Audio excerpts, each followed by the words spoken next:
On accueille Benjamin qui va nous parler d'une maison de 155 mètres carrés des années 60. Benjamin, bonjour. Bonjour Bruno.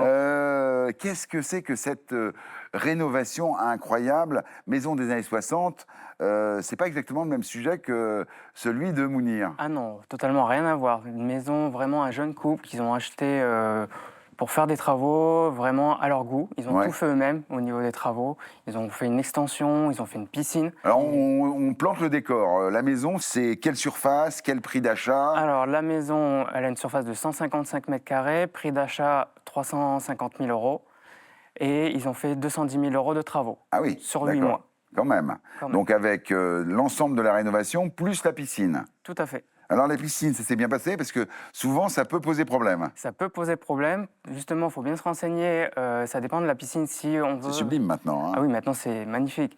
Si on veut une piscine de moins de 10 mètres carrés, on n'a pas de déclaration à la mairie à faire. Ouais. Si on a une piscine à effectuer entre 10 mètres carrés et 100 mètres carrés, là par contre, il faut faire une déclaration à la mairie au préalable. Ouais. Et puis il faut partir aux Jeux Olympiques parce qu'une piscine de 100 mètres carrés, C'est ça. ça sert à s'entraîner Ça pour, sert à s'entraîner. pour les JO. Hein. Et une piscine de plus de 100 mètres carrés, là par contre, il faut un permis de construire. Ah là, on est sur un bassin, on est Là, sur un on a étang là, un du coup. bassin aquatique. Bon, c'est Vraiment, pas très écolo les grandes piscines aujourd'hui. non, Est-ce que c'est c'est en très vogue? écolo. Donc, dans le sud, c'est en vogue parce qu'on a ce besoin et ça rajoute une plus-value au bien. Mhm. Et après, il y a des remèdes maintenant qu'il faut que pour que la maison soit plus écologique.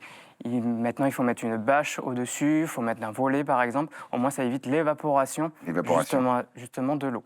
Une Et fois un qu'on a traitement rempli de sa l'eau. piscine, maintenant les systèmes de filtration, Voilà, tout on à remplit fait. pas sa piscine tout le temps. Donc, On ne la remplit pas tout le temps. Par exemple, si on a des restrictions sur une commune où il y a des restrictions, on ne peut pas remplir sa piscine tout le pendant temps. certains mois de l'année, Voilà, c'est ça. dans les moments de sécheresse, etc. Sauf exception. Ouais. Si exception, c'est la première fois, là on peut la remplir, c'est vraiment une dérogation.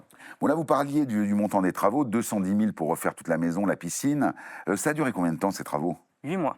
8 mois. 8 mois de Et travaux. alors, les propriétaires sont heureux. Quelle a été l'histoire? Ils ont fait des choses par eux-mêmes? Ils se sont fait accompagner par un expert? Comment? Alors ils sont fait accompagner par un expert, ils ont fait l'extension par eux-mêmes également, la piscine par eux-mêmes. La problématique sur la piscine, ça a été d'enlever tout ce qui est les éléments, la terre, etc. parce que la maison était un peu entravée. Donc on ne pouvait pas non plus faire ce qu'on voulait.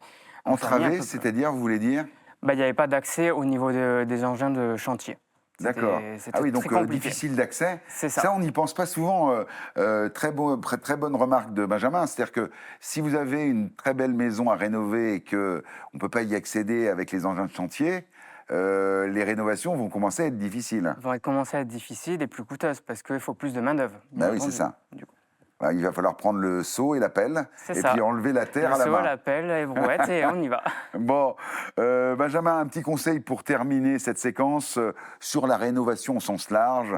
Est-ce que vous avez le conseil qu'il ne faut pas rater? Alors, le conseil à ne vraiment pas rater, c'est vraiment bien se renseigner au niveau des diagnostics de la maison ou de l'appartement et pour évaluer ses travaux, pour faire son enveloppe travaux. Eh oui, C'est vraiment le bravo, conseil. c'est toujours la clé de la réussite d'un projet, c'est de bien évaluer fait. le montant des travaux. Merci beaucoup, Benjamin. Vous le savez, cette émission, c'est la vôtre. Vous pouvez envoyer vos questions sur M6+, rubrique casting. Également, nous envoyer vos avant-après. On les mettra en scène et on fera rêver nos téléspectateurs. Je vous dis à la semaine prochaine pour d'autres aventures immobilières. Ciao.